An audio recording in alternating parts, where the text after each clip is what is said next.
Cyber నేరగాళ్ళంటే ఎక్కడో విదేశాల్లో ఉంటారని అనుకుంటాం. విదేశాల్లో ఉంటూ మనల్ని తప్పుదారి పట్టిస్తారని అనుకుంటాం. సైబర్ మోసాలకు పాల్పడేవారు కేవలం విదేశీయులే కాదు, విదేశాల్లో మాత్రమే కాదు, మనకు బాగా తెలిసిన వాళ్ళే ఇలాంటి పనులకు పాల్పడుతున్నారు. అవును, మన కళ్ళ ముందే తిరిగే వాళ్ళలో సైతం సైబర్ నేరగాళ్ళు ఉన్నారు. పట్టణాల్లోనే కాదు, పల్లెల్లోనూ cyber డెన్లు పుట్టుకొస్తున్నాయి.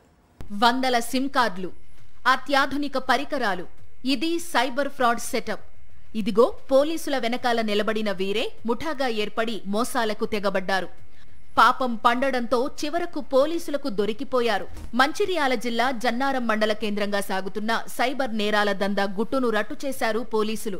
జన్నారంలోని Vodafone Idea cell tower పరిధిలో కొద్ది రోజులుగా అనుమానాస్పద సిమ్ కార్డుల నుంచి వేల ఫోన్ కాల్స్ వెళుతున్నాయని డిపార్ట్మెంట్ ఆఫ్ టెలికమ్యూనికేషన్ విభాగం గుర్తించి తెలంగాణ సైబర్ సెక్యూరిటీ బ్యూరో అధికారులకు సమాచారం అందించింది.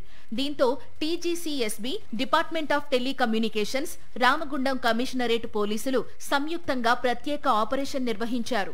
జగిత్యాల జిల్లా గొల్లపల్లి మండలం లక్ష్మీపూర్ గ్రామానికి చెందిన బావు బాపయ్యకు 2024లో కంబోడియాలో రెస్టారెంట్లో పనిచేస్తున్న సమయంలో భద్రాద్రి కొత్తగూడెం జిల్లాకు చెందిన సాయి కృష్ణ అలియాస్ జాక్తో పరిచయం ఏర్పడింది.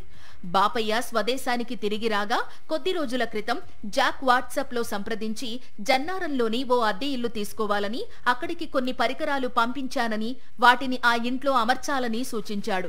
బాపయ్య తన సోదరుడు మధుకర్, బావ రాజేష్లతో కలిసి అద్దె ఇల్లు తీసుకుని పరికరాలను అమర్చారు. సైబర్ మోసాలు చేయాలని ముగ్గురికి నెలకు ఒక్కొక్కరికి 30,000తో పాటు వచ్చిన మొత్తంలో వాటా ఇస్తానని జాక్ వారికి చెప్పాడు. వీరికి ఏపీలోని మన్యం జిల్లా పార్వతీపురానికి చెందిన యాండ్రపు కామేష్ జత కలిశాడు. నలుగురు కలిసి సైబర్ నేరాలు ప్రారంభించారు. యాండ్రపు కామేష్ పార్వతీపురము, ఇతను పాలిటెక్నిక్ చేసిండు. మన్యం జిల్లా ఆంధ్రప్రదేశ్. ఇతను డిప్లొమా పాలిటెక్నిక్ చేసి చిన్న చిన్న జాబ్స్ చేస్తూ బెట్టింగ్ యాప్స్తో ఆడుతూ డబ్బులు కోల్పోయినాడు. ఇదే విషయాన్ని ఇన్స్టాగ్రామ్ ద్వారా, సిగ్నల్ యాప్ ద్వారా పరిచయమైన జాక్ ఇతని యొక్క పరిస్థితిని ఆసరా చేసుకొని ఈ టైప్ ఆఫ్ సైబర్ ఫ్రాడ్ చేస్తే మనీ ఎక్కువ వస్తుంది, నీకు మంత్లీ 70,000 ఇస్తాను, at the same time fraud ద్వారా వచ్చిన మనీలో భాగం కూడా ఇస్తా అని చెప్పడంతో చెప్పి ఇతనికి ఈ బాపయ్యని కలవమని చెప్తారు. అతను జైత్యాల వస్తాడు. జైత్యాల నుంచి వచ్చేసి ఈ రూమ్ సెటప్ చేసినారు. ఈ జాక్ అనే వ్యక్తి ఈ 5 రకాల SIM porting technical devices and కొన్ని సిమ్స్ ఇచ్చడం జరిగింది. ముఠాగా ఏర్పడిన వీరంతా 256 సిమ్ కార్డులను వినియోగిస్తూ రోజుకు సుమారు 40,000 మందికి రికార్డెడ్ కాల్స్ చేసి ఉంటారని పోలీసులు అనుమానిస్తున్నారు.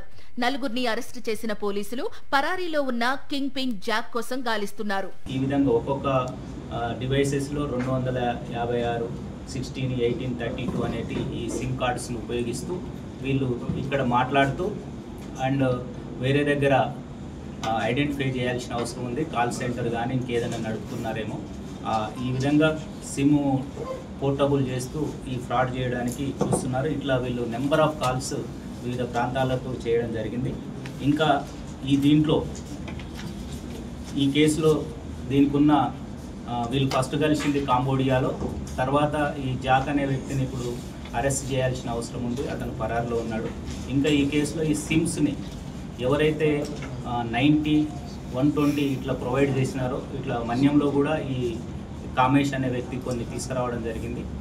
ఈ సిమ్ ప్రొవైడర్స్ వాళ్ళని ప్లస్ ఈ కేసులో ఎక్కడెక్కడ సైబర్ క్రైమ్ జరిగింది, ఎంత మనీ ఫ్రాడ్ జరిగింది అనేది కూడా దీంట్లో పూర్తి విచారణ చేయాల్సిన అవసరం ఉంది. చూశారుగా, ఈజీ మనీ కోసం అడ్డదారులు తొక్కారు. కష్టపడకుండానే కోటీశ్వరులమైపోవాలనుకున్నారు. తాము ఏం చేసినా దొరికిపోములే అనుకున్నారు. ఆదాయం కోసం అడ్డదారులు తొక్కారు. చివరకు పోలీసులకు చిక్కి చిప్పకూడు తింటున్నారు. తప్పు చేసిన వారు ఎప్పటికైనా పోలీసులకు చిక్కక తప్పదు, జైలుకెళ్లక తప్పదని మరోసారి రుజువైంది.